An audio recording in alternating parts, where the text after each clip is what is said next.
just like so. You're going to go about half a turn, and you're going to go back just enough to break off that material you're cutting. And you're going to repeat this procedure until you can thread this fitting in hand tight to where you want it. Okay? Okay, so I've gone ahead and I've cut a preliminary set of threads into the hole. I took my fitting and I threaded it in, and I found that I couldn't actually get the fitting threaded in far enough. Now, you do want the majority of the threaded portion of this fitting to be threaded in there, primarily for strength issues. So what I'm going to do is go ahead and reinsert the tap, and I'm going to go ahead and thread it further. It's important not to thread this in too far. With a traditional tap, which is just a straight thread, you can thread it in all the way. The diameter of the hole is not going to change. With a pipe thread, however, because it's tapered, the more you thread the hole, the larger the diameter gets. And you can actually get to the point where you would thread this whole fitting in, and you're not going to get any seal out of it, and it's not going to be tight. So you want to be careful just to thread the hole a little bit at a time, taking the tap out, reinserting the fitting, just to make sure you've got it right. Alright, so I've tapped the hole deep enough that the tightest that I can install this fitting by hand is pretty much exactly where I want it to be positioned. Another note that's important here is that when you're tapping the hole, if you can't thread the tap in by hand, don't force it. Don't use a handle, don't use a wrench. There's something wrong. You should be able to reinsert the tap by hand.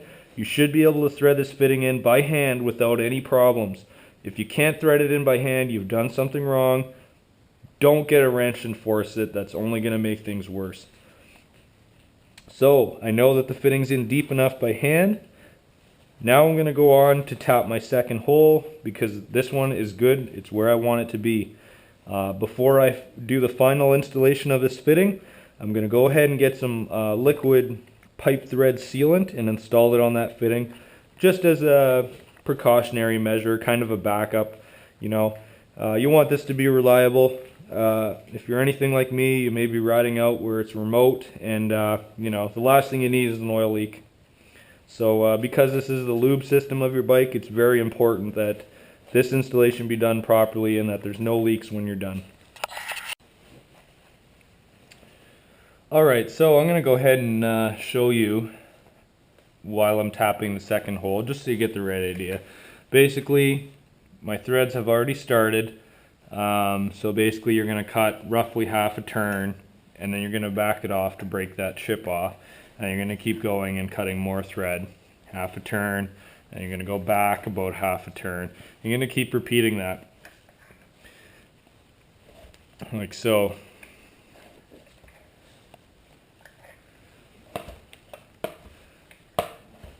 Now, if you want to use cutting oil, there's nothing wrong with doing that. Cutting oil helps cut a nice clean thread, especially when you're cutting really hard metals where there's a lot more heat buildup. Aluminum's very soft, it's very easy to cut threads into, so you can go ahead and do this dry. As long as you're careful, you do it by hand. So I've gone into the point where I think I'm at that right depth. So I'm going to go ahead and thread this out. It should be fairly easy to thread out. You could probably do most of it by hand.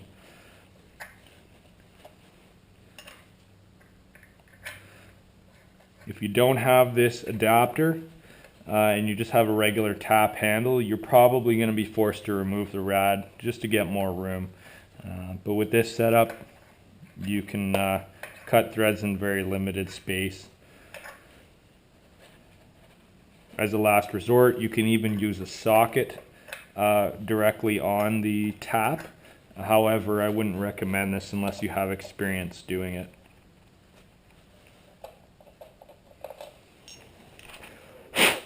Alright, so I've got my fitting handy.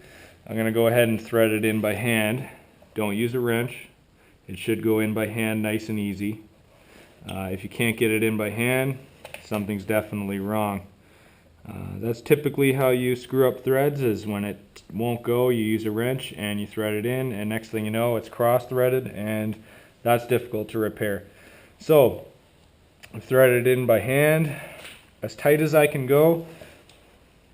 I'm not near where I want it. You want the fitting to be vertical, approximately parallel to this oil line. So, looking at the amount of threads I have threaded in there, I want to thread it quite a bit deeper than that, just so that I get it closer to the frame and I have more bite on that frame. The fitting's going to be stronger that way. So I'm going to go ahead and remove that and then thread it in a little deeper.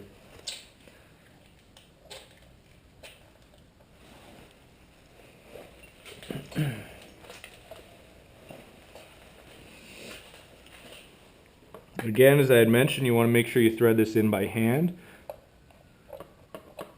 Should go in by hand without any problems. You may have to wiggle it back and forth a little to get her started. But you definitely don't want to start cutting another set of threads that are not parallel with the ones you've already done. So I know that I'm in there. I've threaded it in several turns by hand. I'm going to go ahead and reinsert this bar, and I'm going to keep threading it a little deeper. At this point, I'm not cutting any new threads. I'm just threading it to where I was before.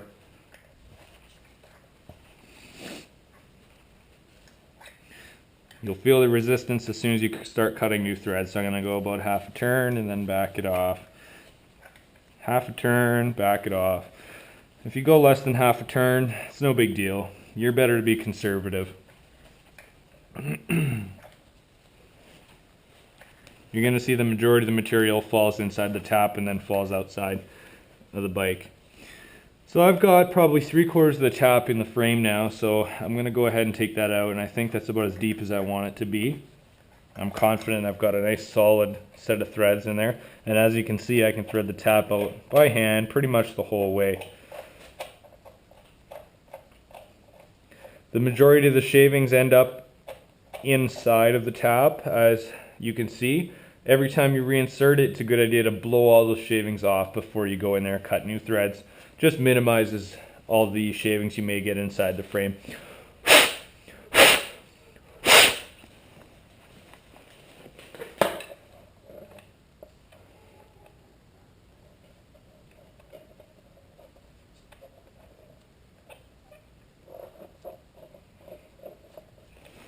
Be very gentle with it. It should thread in by hand, no problem.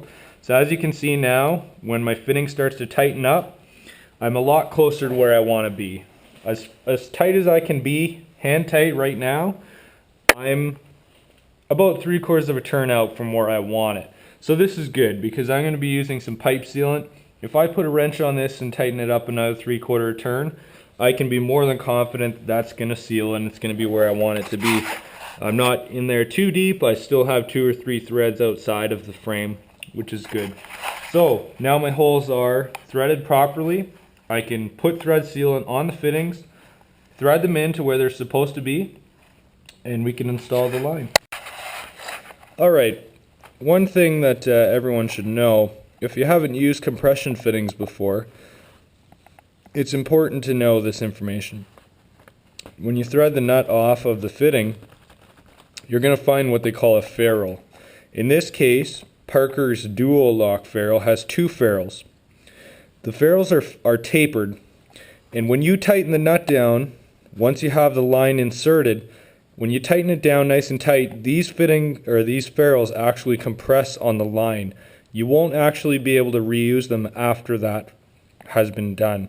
So when you tighten that nut down on your final installation, you want to make sure everything is the way you want it to be, because you can't remove the line and then remove the ferrules and do it again. The ferrules are crimped essentially on the line and they can't be removed and reused. As you'll see, the ferrules are tapered.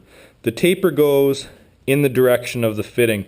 The fitting also has a tapered surface, so when you tighten the nut, the fitting or the ferrules actually collapse on the line, and that's what gives you that seal. In this case, we've got 2 ferrules. We've got an inner and an outer. The outer ferrule goes on and actually helps with the compression. So you want the tapered end of the ferrule typically to be in the direction of the fitting. The easiest way is to install the nut on the line first, then you install the ferrule, and then in this case you install the second ferrule. I'll show you what that looks like when we actually install the line. Alright, so I've gone ahead and cut my line to length. I've installed the two fittings. I've got the bottom one in there. I don't have it tightened up yet because, as I said, once you tighten the nut on the fitting, the ferrules crimp down on the line and you won't be able to reuse them again. So what I've done, I've just put the line loosely in. You're going to want the line to run basically like this, except the line's going to run behind this vent hose. So I know that the length is just right where I want it. So I'm going to show you how the ferrules and nut go on. When you take the fitting apart, when you take the nut off, the ferrules are usually positioned properly in there already. So keep an eye on how those come out. But basically you're going to take the nut, you're going to put it on the line first. In this case, the nut is fairly tight on this line, so it's been a little bit difficult to install, and the ferrule as well.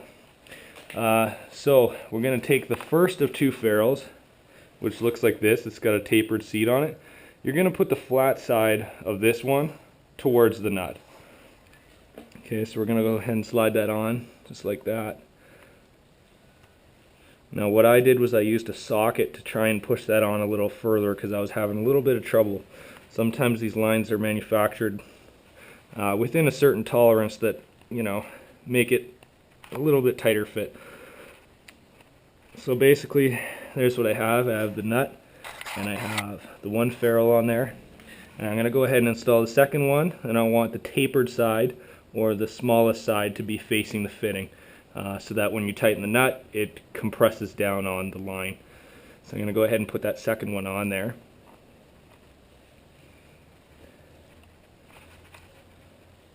It can be pretty tricky. One thing you can do to get a little more traction on that ferrule is to use a socket to push it on. This is what I did. Just grab a small diameter socket and you can just put it over the ferrule like that.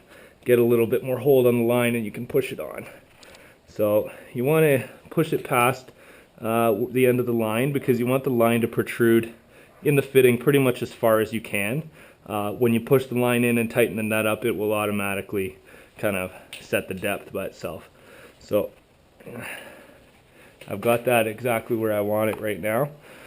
So I'm going to go ahead and thread that on, but first I'm going to run it behind this vent line right here, like so. You want the line to run in front of the upper rad mount boss, and then you want it to run in the fitting. So I'm going to go ahead and insert this, slide the nut up. I want to make sure that line's fully inserted in there.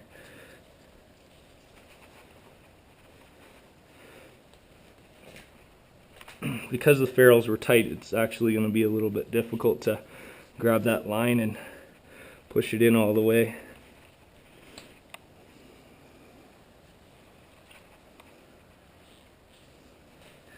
Okay, so I'm confident that's enough in there. So now I can start the fitting. Make sure you don't cross thread it.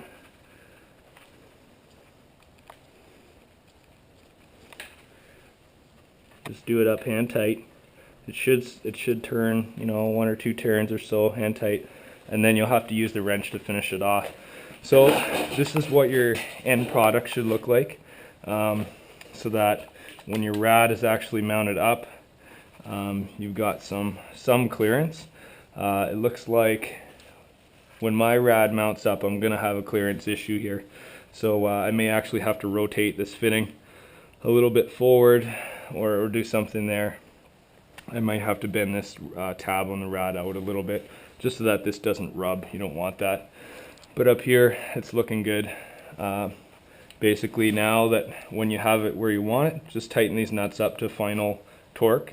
Make sure you use a backup wrench on these fittings because after all they are installed in aluminum and it's pretty weak, so you could actually strip those out just by tightening that nut.